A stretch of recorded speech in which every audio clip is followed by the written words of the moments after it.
Hello, you incredible little marketing bees. You're tuned in to episode 71 of the Marketing Buzzword Podcast. This is the Marketing Buzzword Podcast, the podcast where we dissect the world's most common marketing buzzwords. Hold on tight. We are about to fly around the beehive to see the latest buzzwords that stuck to the marketing bees.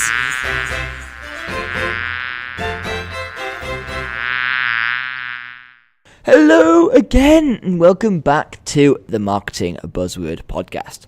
This is a podcast which helps you to understand what all of these business and marketing buzzwords actually mean and how they can be helpful or not going forward. I'm your host, Ben Roberts, and in this show, I'm the marketing bee in charge of making sure I'm getting the right guests and ask the right questions to make sure these words and phrases actually make sense. And in today's show, we're going to make sense of the buzzword snackable content. I know. I think the way I said that even made it more dramatic. Snackable content. Anyway, before we get on, this podcast is powered by Talkative. Talkative is a company that brings together live web chat, voice calling, video calling, and co-browsing together in one package embedded into your website. This means with just 3 lines of code, you allow your customers to have more range of contact options to message you and speak to you, but it doesn't actually stretch your resources any further. And it will subsequently allows you to have quicker conversations and offer more effective resolutions to their questions. Find out more at talkative.uk. And one final thing before we get on to this week's guest, if you are loving the show, please feel free to leave me a review on iTunes. It'd be really, really helpful. I know there are so many of you listening and they haven't done it yet. I'm looking at you through the mic. But seriously, if you haven't done it yet, please do leave a review. I really, really will appreciate it. Right, that's more enough about me. It's time to introduce this week's guest. Now, this week's expert buzzword bee is a brilliant, brilliant woman called Julia McCoy. And Julia McCoy is the CEO of Express Writers. She's a blogger, author, and has been named an industry thought leader by several publications. Her favourite thing is making the grey areas of content marketing clear with practical training, teaching and systems. She grew her content agency to more than 95 experts on staff and $4 million in revenue inside just 7 years. She's the author of 2 best-selling books on content marketing and copywriting, the creator of 2 industry courses, and the host of The Right Podcast. Julia lives in Austin, Texas with her daughter and husband, and you can follow her on Twitter at Julia E. McCoy. This episode is awesome. Snackable content is a term that's thrown about so much, and I can't wait to break this down with Julia and yourselves. So that's more than enough from me. Let's get on with the show. Hi, Julia, and welcome to the podcast. Thank you so much, Ben. I'm really excited to do this. I know we've been tweeting and Facebooking for a while, so we've been friends, but it's really cool to actually talk to you. I know, I love doing this because we meet online, we start following each other because we're seeing the content that each other's posting, the value that you're adding. We start having conversations, liking, commenting, sharing, and then suddenly, we actually have like a voice-to-voice conversation, and no doubt we're going to actually meet face-to-face in somewhere soon. But I love how these these relationships develop online. I think it's just nothing like it. Yes, I totally agree. I think, especially in our industry of marketing, there's so many opportunities just from meeting online to partnerships to meeting in person, and then that taking it a step further. I've had really cool opportunities from that. Totally agree. Oh, exactly. And I guess from seeing all your stuff, I think this is how the buzzword, a conversation that we were having, and we're thinking a buzzword that would be highly relevant and snackable content. And I think this is something that you've got some incredible thoughts on. So before we sort of go into some of those, Julia, how would you actually define snackable content? So if, for layman's terms, for someone who is just entering the marketing space, let's bring it right back to the basics. What on earth is snackable content? Because I'm assuming it's not something you can eat. You could define it as that, but it would have to be taken literally and not actually.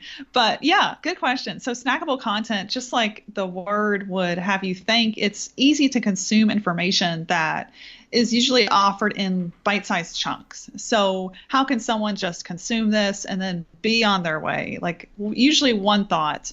And usually that kind of content is presented on social media. It could even be a meme. It could be a 30-second video. So it's something really small and short. It has also been used to describe content that's on your site, meaning like a shorter blog, a listicle, like 3, 4, nothing in depth. So that is how I would describe it. Just really easy to consume information offered out in chunks. So, building out from this then, I can see why people would do snackable content, but is snackable content lazy content? And by that, I mean, you're not going into any depth on anything, so all you're doing is creating something that's 6 seconds long, and there's actually, what is the real value? Can you get much value in 6 seconds, or in a meme, or in a GIF, or something like that? How does that work, Julia? Absolutely. Well, excellent point. That was in my mind for our next point here, because so snackable content, it's really been under heat lately, especially like this year. It was in vogue. It was really used in the last few years. But this year, like, for example, when I was in Cleveland at Content Marketing World this year, you and I were talking right before Thanksgiving 2018. So this was just a couple months ago, back in September. One of the keynotes was around the myth of the attention span. And it was Andrew Davis speaking, and he was saying that a lot of businesses, they build their content around this myth that, oh, we have to get these people's attention in 6 seconds. Oh, this is the goldfish thing, isn't it? The absolute, yeah. I hear this so many times, and it's been proved wrong so many times, and yet people absolutely love to quote it all the time. It's baffling. I know. And like you said, it really goes back to not wanting or being willing to put in the kind of effort that thought leadership content takes. Because in the end, like, why are we trying to build content? We're not just trying to build content to like get a couple likes. We shouldn't be. We should be building content to maintain a position in the industry and continue to grow our audience base, grow our business profits, and then grow our audience, help them, give them value, give them knowledge. So, this bite-sized content idea really doesn't do that for an audience. And in the end, you're not going to be positioned in the industry. You're not going to be remembered. So that's where snackable content really falls short with content marketing as a whole, because the reason we do content is really to get that growth, that momentum. Usually it's for business purposes. We have an end goal. And that end goal should also really tie into our audience. And if we create content that gives them value, guess what? They're going to be speaking about us. They're going to be sharing our content, and they're going to be trusting us enough to invest with us. So yes, that's really where snackable content falls short is, we really don't want to be doing that kind of content on our site. It's okay to do a 30-second video for Twitter, but you should be leading people back to a more comprehensive place where you're publishing your best content, and that's usually your site. So I guess it's a lot about the balance, isn't it? Because I guess you have the theory of, I think it was Seth Godin, and you might correct me if I'm wrong, but it was either build your house on borrowed land or build your house in an owned space. And it's actually, so your website obviously could be your hub of your best content. And then on the flip side, then you could actually, I see like people like Mark Schaefer does amazing like long blog posts on Facebook. And does all his articles through there. And it's interesting to see how that balances, because obviously Mark, let's use him as an example, puts long form content on Facebook, on these platforms which people would argue offer short attention spans. They're supposed to be thumb stopping, I think is the word I keep hearing at the moment, which is baffling, but I do get it. But I mean, yeah, I know, it's one of these crazy terms again that us marketers love to create to describe things. But it's amazing actually the balance, actually how people get that balance between snackable and informative, because people need to maybe stop assuming that because people are on a social media site that it has to be short and snappy. If it's damn good, then it'll hold people's attention. That's why this 6-8 second attention span is a myth, because if it's something that's really good and engaging, people will watch it. It could be 2 or 3 minutes. I think as you go over time, I think if you got to something like 10-15 minute videos, I think you are going to see drop off rates getting higher and higher, but actually for a 2 or 3 minute video, which you probably wouldn't say is snackable, maybe a 5 minute video, it's watchable, but I guess it depends on actually how much you're holding people's attention. So it shouldn't be necessarily about creating snackable content, it's creating, I guess, comes back to this term, valuable content, no matter the form. Would you put yourself in that bracket, Julia, or would you have a sort of a different view on that? Oh, 100%. I think it all comes back to valuable content. And the example of Mark Schaefer is a fabulous one. You know, he's been doing what he's been doing for, gosh, I think it's close to like a decade and a half. And he actually wrote the foreword of my book that came out last year. So he and I have had a friendship going on 4 years now. And I really respect him because how he started out was just a ton of hard work, and he was blogging. He was putting a lot of effort into his blog presence. And now, like 1,000 blogs later, he's able to go and write this long article, put it on Facebook, and then everyone that already knows, likes, and trusts him, guess what? They go read it. It's almost like they don't care where it's at. It's Mark Schaefer, and he's built up his name to a point where trust is there, and that trust does not come overnight. And you really have to present valuable content that meets your audience where they are. And it's crazy how profitable that kind of content can be. For example, this very week, Andy Crestodina over at Orbit Media, he published a study, and it took him several months to put the study together on bloggers. And the study found that long-form content consistently brought the strongest, quote, strongest results for bloggers. But yet, only 1 in 5 bloggers are writing long-form content. And it has to be the ones that reported strong results were writing over 1,500 words. So, and he said those findings have held steady for several years. And over in our agency, 99% of the hundreds of clients we have today after 7 years, they have all come from our inbound content. So this long form comprehensive inbound content we create is the reason we have a business. And that standard has really improved year after year. Like, you do not have to be, if you're just starting out, you know, you're not going to be Mark Schaefer tomorrow. And I think a lot of marketers miss that. And this really goes back to our idea of snackable content here. What we're talking about is, if you want the industry trust and positioning, snackable content, first of all, it's not going to get you there. And secondly, it takes a lot of time and effort to get to that place of where Mark Schaefer is, for example. He can publish content anywhere and people are going to go read it because of his name. He's built so much trust. And what's cool is that today, in 2018 and even going into the future, we have such an opportunity to resonate with our people because of trust, because people are tuning out to ads. They're not clicking on ads as much as they used to. They're looking for that real person that they can trust and then go buy from. So there's a huge opportunity. And if we can capitalize on it, we're going to be able to build this amazing audience that knows, likes, and trusts us and then kind of follows us anywhere. No, I absolutely love that example. One of the things that I just sort of wrote down in my notes there is when you said about Mark can sort of write things anywhere, and him along with a number of other people that I follow in the marketing space.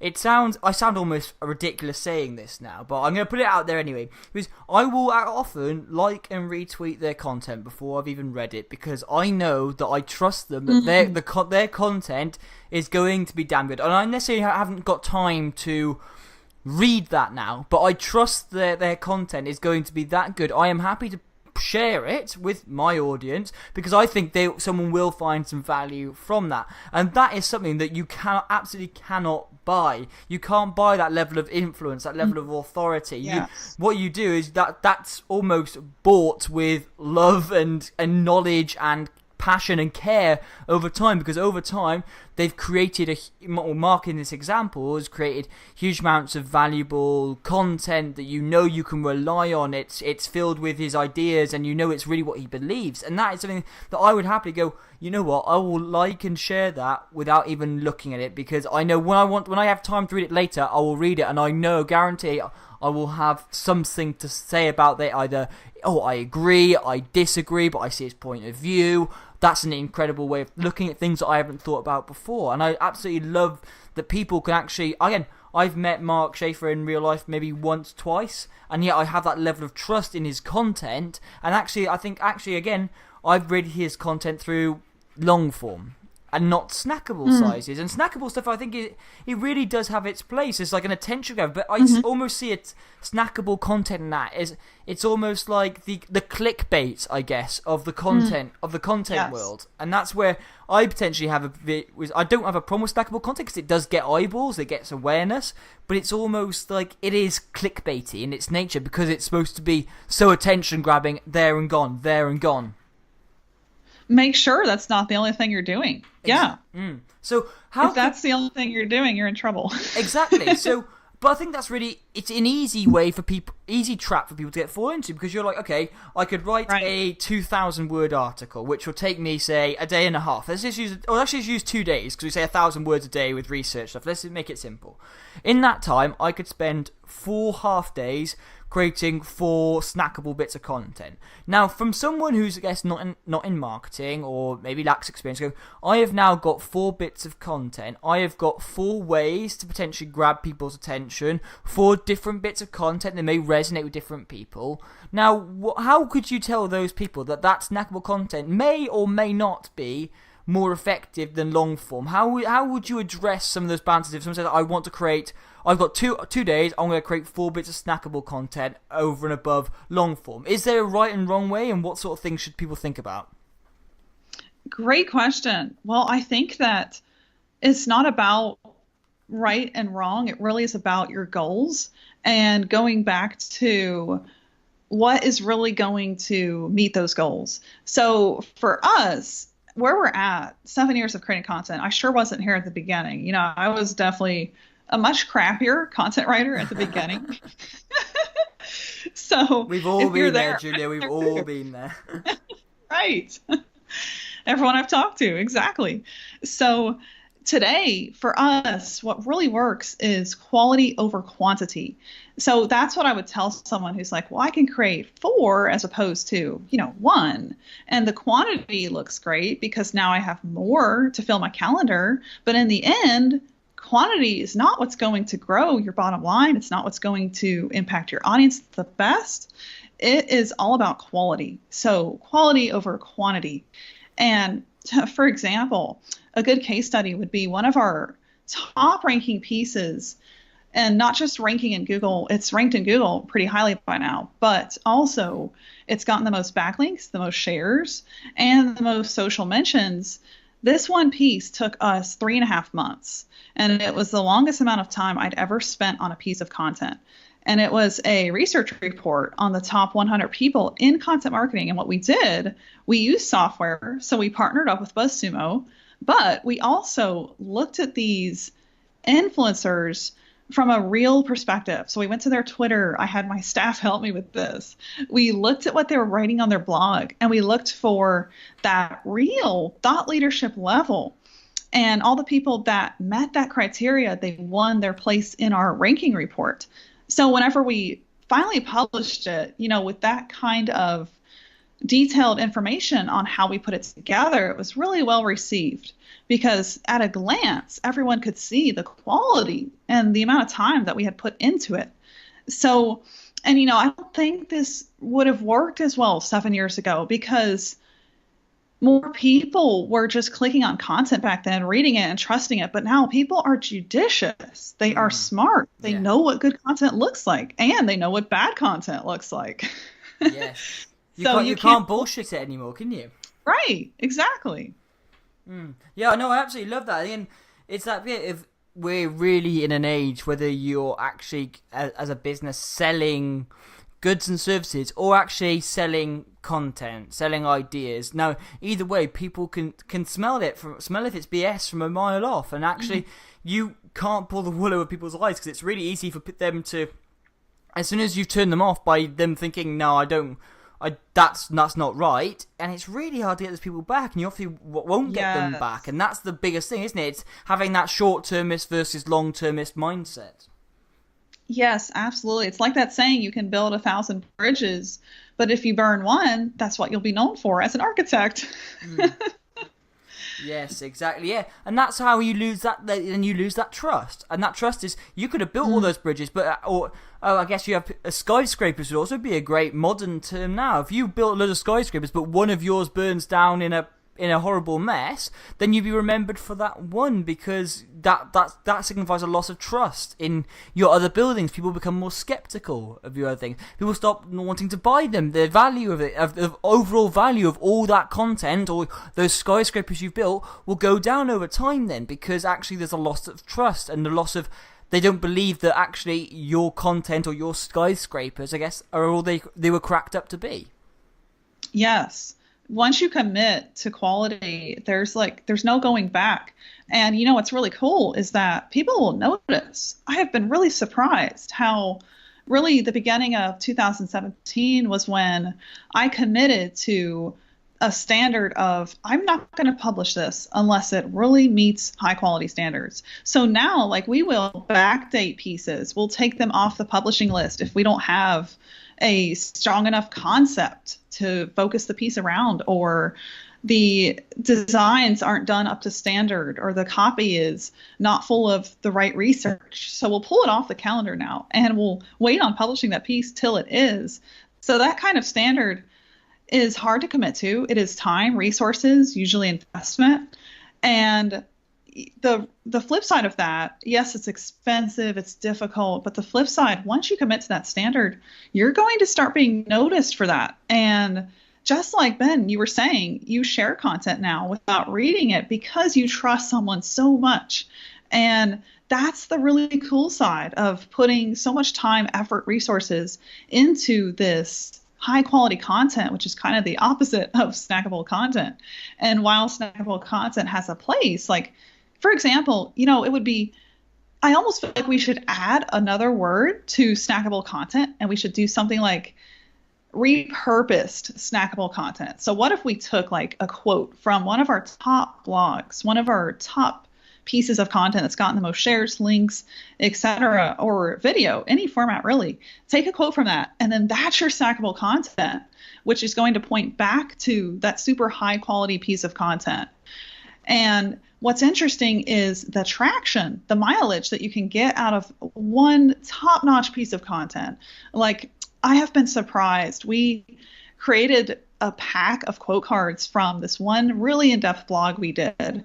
It was 55 blogging statistics on why and how blogging works for businesses. So we create all of these quote cards, and we scheduled them out over several weeks. And my initial thought was, well, aren't people going to be tired of seeing this? We might get some backlash because this is a lot.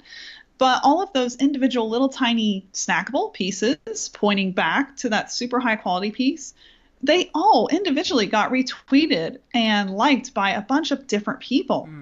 So what's really cool is you can get a lot of mileage and trust and links and all that good stuff. You can get a ton of that from one super high quality piece. So maybe that's the definition that would more fit snackable content, is to get those little bite-sized chunks from something you've created that is truly stand out. Yeah, no, I absolutely love that. And it's using snackable content not as the primary source of content, but it's using it as these secondary, I guess, satellite bits of content. So you've got your central, right? You've got your content pillar, or your pillar piece of content, or even if it's just a piece of content, whichever way you want to. You have your content strategies aligned. You set up your piece of content, and you build all these little satellite bits of snackable content around, because that will allow you to amplify some of your messages in different areas and actually feeds people back into that central hub where they can find out more. I absolutely love that idea. I think that's something that is an incredible way of using snackable content that maybe not enough people are doing right now. Yes, look at that. Now we're creating buzzwords. And exactly.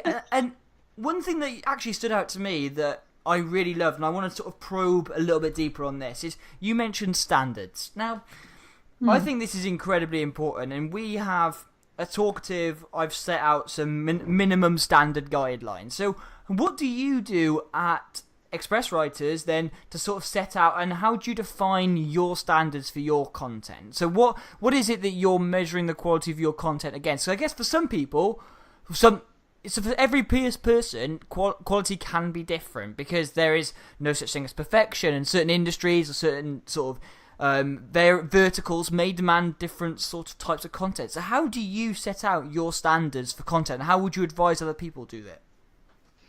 That's a great question. Well, there's one thing that I've come up with in the last around 18 months, and I teach this in my book, my courses, and it's all about the goals of your content. So those goals can really help you guide those standards. So for example, at our content agency, we sell online services. So that's courses, but primarily that's creative services. So we write copy. So our biggest goal for content is to get noticed by high quality leads that need that content, right? So that's like one of our biggest goals. So we create content with that goal of ranking for inbound keywords. And those keywords then bring in our traffic, which are usually really hot leads if we've targeted the right keywords. So if that's our goal, that SEO organic traffic, around 85% of our content is long form, comprehensive, and created around a focused keyword. So the standards for that kind of content, it involves a lot of work. The keyword research alone is quite a lot of work, because it is harder now than ever to find those competitive keywords. There's, over 2 million blogs going out daily. So people are targeting keywords, and a lot of these spots are taken by big sites. Like, we can't really outrank HubSpot.com. We can't really outrank a major domain. So we really have to be careful around the keywords that we pick. And there's still a lot of opportunities. I don't want to minimize those, because the trends in SEO, and I could get really nerdy here, I'll try to nutshell it, but the trends in SEO are all around voice search, which means that the keyword stems are actually getting longer, which means that the competition goes down. So, like, for example, if someone's looking up content services, they might be looking up more specifically blog writing for my legal firm. And that kind of keyword has very little competition as opposed to blogging services. So all of these voice devices that are out there, people are talking to their device like a person to get those Google results read back to them. That's helping us as SEOers to go after keywords that have lower competition. But anyway, so going back to the goals and the standards, that kind of goal directs our standards. So to hit that top 3 of Google, we know that we have to create comprehensive content. It has to be around a low competition keyword, and it has to outrank and outdo the top results out there. So we study the top results. We see maybe what they're missing, what they haven't written about, and we put that into our research and into creating this piece of content. And we try to make sure that the word length is fairly long, because you need longer content to rank in Google.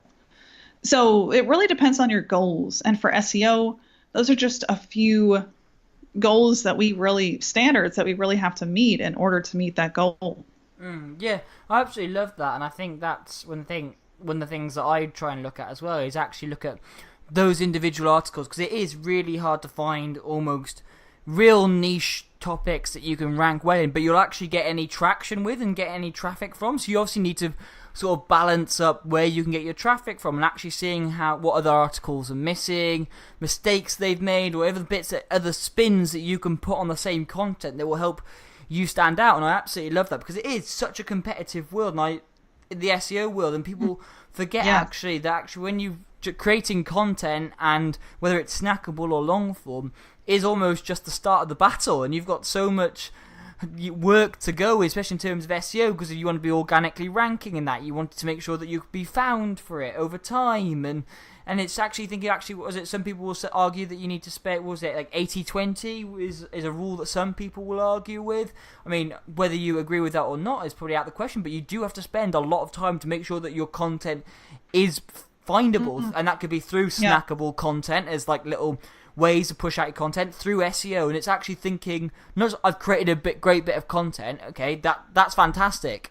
what are you going to do with it next? How is that content going to work for you now and keep working for you in the future? Yes. Well, it makes me think of the framework, the process that we have now for our agency blog. And it's kind of like the opposite of anything that's snackable. I mean, first of all, we have ideation, and that's coming up with ideas that are going to bring in that, our next 6-figure lead. So how do we find that keyword? That takes, I take a whole week just on ideation. And then our next process is the copywriting. So that takes another good week for one really long form piece. And then it's, okay, we're in the image stage. We now need to design some original images. Visuals really help our pieces stand out. So all of those things before you even get to publishing, yes, it's definitely a process of just almost like building a house. You're constructing something that's going to last. It's going to be found. It's going to attract hundreds, maybe thousands of visitors. You want it to hold up. You want it to attract the right people and then gain their trust. And again, like that sounds daunting, right? That sounds like so much work. But here's the thing. Once you put in that kind of work and you have that kind of content out there, people that find it, you're not even going to have to convince them to buy from you. Like they are already going to be convinced. And that's not just something fancy. That's true. That's happened for us time and time again. And sometimes it's someone that's read my book. They're like, okay, I'm ready to buy content. Can I have the editor that worked on Julia's book? No kidding. And same with a blog post. Like they'll read a blog post and they'll say, this is the example that I want you guys to use for my content. So it needs to be written at this level. So the things you sell, connect those to your blogs, your content, and you're going to sell so much easier. You're not even going to have to convince people if that kind of content is thought leadership level. So the work involved is crazy. Yes. We are not downplaying that at all. But the benefits also are crazy. They're great. So what's really cool is that if you put in the effort, you put in the work, and you really put in the time from beginning to end, you're going to get great results. And on the flip side, you're not going to get those results from something that's just snackable. That's great for getting more traction back to one of your skyscraper pieces, but it's really not great for building the industry trust. Yeah. No, I absolutely love that idea. And I guess it all comes back to as it takes time to build authority as a person, and it takes just as long to build that authority in your content. So one thought leadership piece doesn't make you a thought leader. You have to be able to demonstrate that over time. And I absolutely love sort of what you're trying to do with your content and trying to make it really unique and spending the time to make sure that it's well thought out, well prepared, and then well delivered as well. It sort of goes across the spectrum. But then I have another question for you, Julia. And this is one that I think there is a lot of debate that's had around this particular term, and it's going to be about consistency.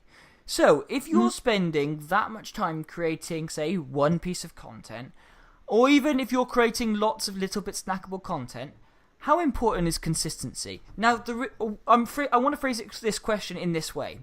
If you are creating some big content, it takes you 3 weeks. Should you be posting that every 3 weeks? Because then that sort of seems like a bit of an irregular cycle. And or if you're going to be creating lots of snackable content, if you miss a week or you miss a couple of bits of snackable content, you can only create 2 bits that week. Whereas 1 week you've created 6, and next week you've created 4, then you've created 1, then you've created 8. Does that really make much of a difference to people's businesses, do you think?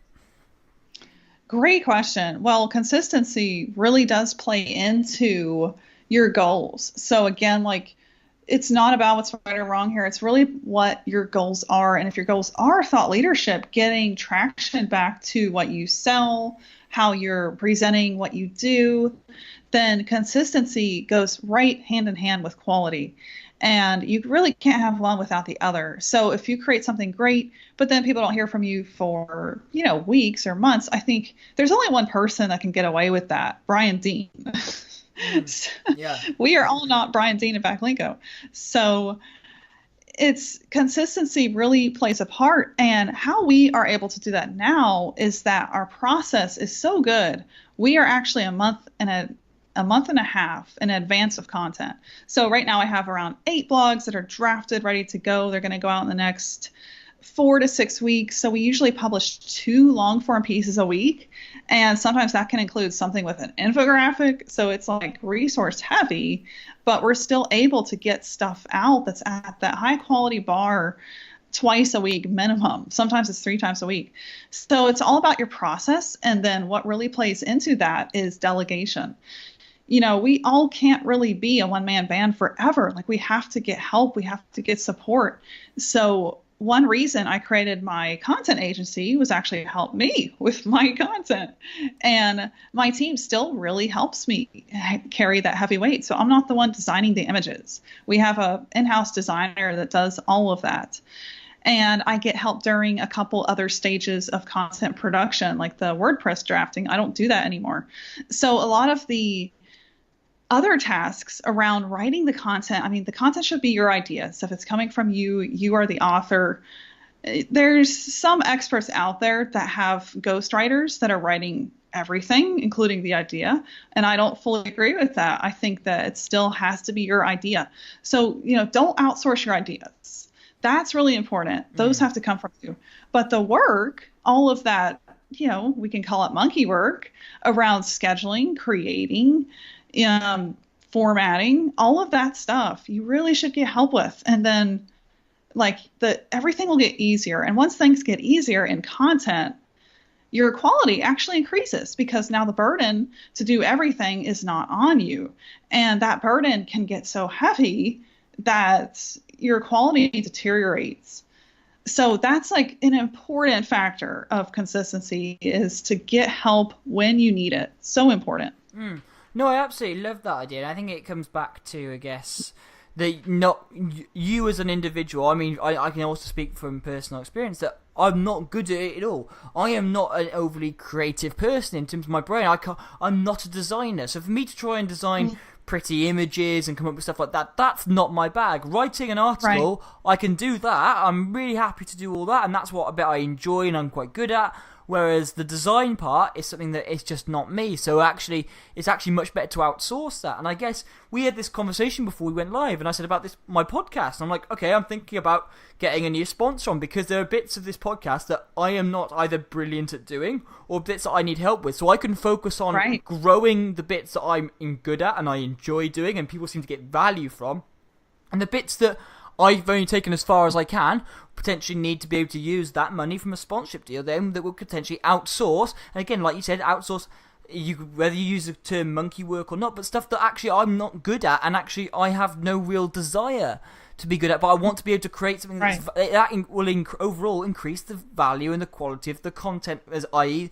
this podcast. So I think I absolutely love that idea, and I think the way you've sort of said it out there is sort of giving me some real food for thought as well, which is why I love doing this podcast. I learned so much of people like yourself and all these different ideas, and my notes, I always need to write a full page of notes at the moment, so I'm having some amazing guests on, which is it's great though, and I sort of love this idea. So how, if someone comes to you and says, actually I want to create lots of social media pieces and I want to write lots of blogs, how do you work out what is going to be most effective for them? So I think it's a nice way to sort of round off snackable content. So how would people decide how much snackable content to create versus long form content? Because I guess a lot of companies will come to you. Some of them will know exactly what they want, and whether as you as an agency say, actually our expertise says that the client always thinks they're right, so you sometimes have to leave them to it, and sometimes you all fight them on it. But that aside, is how would you advise someone who says to you, I have no idea, but I want to create content that resonates online? What sort of process would you use to get someone started? Yeah, absolutely. Well, just like you said, it's a mixed bag. We get people that know that and people that don't. So the people that are really open to suggestions and are just like, where should I start? And let's say like they just have the bare bones. Maybe they have their domain picked out. They know what they're selling. They know what they're doing. So that's important. Once they're there, that's where we can start helping people. And like, they don't even need to have any content out. And sometimes it's actually better to start from that place. And what we're able to do is help them outline goals. So again, like, what are you trying to achieve? Are you looking to rank in Google for, fleece pillows? Are you trying to sell your products? Do you have an e-commerce store? Okay, let's focus on SEO. How can we create some really good content around some really good keywords? And if it's not SEO, and usually if it's not SEO, it's a business that is at an older stage. So they might have several years of doing what they're doing, and now they're at this brand awareness level. So typically we're doing SEO for almost every business that comes in our way that doesn't really have footing in their industry, because gosh, the leads you can get through organic SEO, those leads are far more likely to invest with you than like paid ads. It's true. Like, studies show this. Crazy. So the first thing we do, we get these people on just a one-to-one consultation, and we don't even charge for that, because all we're trying to do is help them figure out what they're doing with content. So, and we've worked with a myriad of businesses. So we have some really good strategists. They'll get on the phone call with these clients, and then they will guide them on what they need to do. So for some of them, they have really great ideas in their head that we just need to flesh out for some really good blogs. And for others, they might have blogs already written, and we just need to connect those up to an email campaign. So we will, recommend writing the email copy and putting that into their email software provider. So it really depends on like what they have that's already done, already in the idea stages, already created. And then of course their goals. What are they trying to achieve with this content? And consistency really plays in. So we recommend, like, at a minimum, you should be blogging once a week, once every other week, more if you can, because the more you blog, the more leads you'll get. It's true, but don't do more if you can't do quality. So it comes back to quality and consistency and your goals. Yeah, no, I think that I definitely subscribe to that point of view. And I think as well, going back to the consistency point of view, it's creating that quality content over time that builds reputation, builds authority. And I think a lot of that consistency is down to what you can create, and actually the levels of expectations that you set out for yourself. So if you tell people, I'm going to be posting once a week, then you've set that expectation level that they expect a minimum of once a week you are going to be posting. Right. If you set those expectations that you're going to be posting daily, you've set those expectations, and now you have to live up to the own standard. You've got to uphold your own standards. So if you started creating lots of really high quality content, then people will expect that on a however long basis you've been doing it for. So how long, how much quality, and they build a consistency in their eyes from that. I guess if you say, I'm going to create one incredible piece per year, that's still consistent, but you've told people, and they believe that you're going to do it once per year, once every 3 months. That's where it becomes more important. If you set out how much you're going to do, or even if you don't, but over a period of 2 or 3, 4 months, you have been posted every week, then you've automatically set yourself a standard, and that's how I guess consistency comes into play. If you tweet sporadically, you've always tweeted sporadically, people come to expect that you tweet sporadically, and almost you have to be consistent in tweeting sporadically then with no real thing. So I guess that's where consistency comes in. And this is why I have some agreement, some disagreement with some people when they say consistency is king, you must be consistent, because, well, it all depends on actually where you set out your own platform and what your audience come to expect. If they expect you to post daily, then God almighty, you've got to work hard to make sure you are posting daily. And especially if you're trying to do quality content every day, that's quite a tough one. Yes. And if you look at the major publications in the industry, like, everything you said is really reflected in what they do. Like, for example, Inc. is a major publication, and they will pay contributors but they will only pay contributors if those contributors commit to a consistent standard. But they can pick that standard. So they can, they can say that's once a week, once a day. They don't pay you if you only contribute once a month. So they do want that minimum, which is why like we always recommend that for our agency clients. Think about a minimum that you can commit to, and it doesn't have to be once a day by a long shot. It can be once every 2 weeks, and you're still going to be able to build that audience. But, thinking of your goals, none of us want to create content that is going to go nowhere. But unfortunately, that's what happens to a lot of content out there. All these millions and millions of pieces that are just being created on the same topics, hundreds of thousands of pieces, they're just going out there and they're meeting air because they haven't been mapped to a goal and there isn't a real strategy behind it. So it really does come back to, I totally agree. It's not just like one thing here. It's not one secret. It's not just consistency. It's not just quantity. And it's not just quality by itself. Like it really has to be several different factors. You have to post at a time that your audience can start expecting, and you have to link up everything else. You have to, be present on the right social media platforms. So I think there's a lot of misconceptions around one thing being like the secret sauce, and that could not be less true. Yes, no, I agree. I definitely am not a follower of everyone who says this is the secret sauce, this is what's going to get you these X millions of followers. That's something that doesn't wash with me, and I actually love. Right. I think that's an incredible way to sort of wrap this up, Julia. I think that's something I really want people to leave people on. Actually, there is no 100% way to do this, but snackable content has its place. But it's not the be all and end all, and it shouldn't necessarily. It might be for your business. So that's what we say is we have to be careful. It's saying snackable content could be perfect for you, but probably you need to be thinking about other ways because it may not actually be as good as you think it can be. Right. Always think about your goals. Exactly. If all you want to achieve is to be seen, then a couple memes will do that. But if you really want some business profit, if you really want those customers, you got to go deeper. Oh, definitely. I can't agree more. So, Julia, before I let you go, because I really don't want to wrap this up because I can feel like I keep picking your brains all night, but I've got to stay consistent to this. Very good. I've been thinking about that all episode. So it's 45 minutes in the making. Uh-oh. So, before I let you go, Julia, to be consistent, what is your favorite marketing buzzword out there right now, and what marketing buzzwords you're hating? What is really grinding your gears and make you go, I wish that people would stop using this term. It doesn't make any sense. It's wrong. Whatever it is that just grinds your gears. Also, you go, yes, I love this term. I think it's really important. Maybe people need to pay it more attention. Let's start with the yes one. So one that I really love these days is word of mouth marketing. And that really got a resurgence with Jay Baer's new book, Talk Triggers, which I received an early copy of. He co-wrote it with Daniel Lemon. And the study shows that word of mouth marketing is responsible for a huge percentage of sales.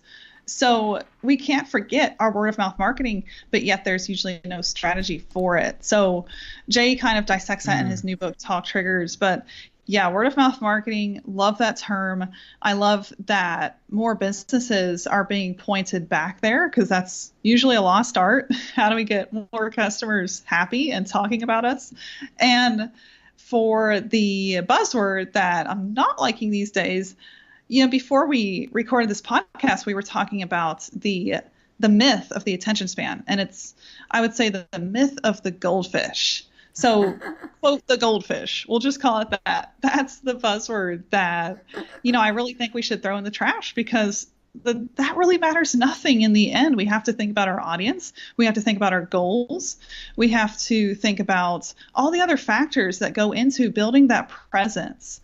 And the attention span is not a factor. It's a statistic, it's a fact, but it doesn't mean we need to create content that, can get someone's attention in 6 seconds or less. So that is not at all how to build authority.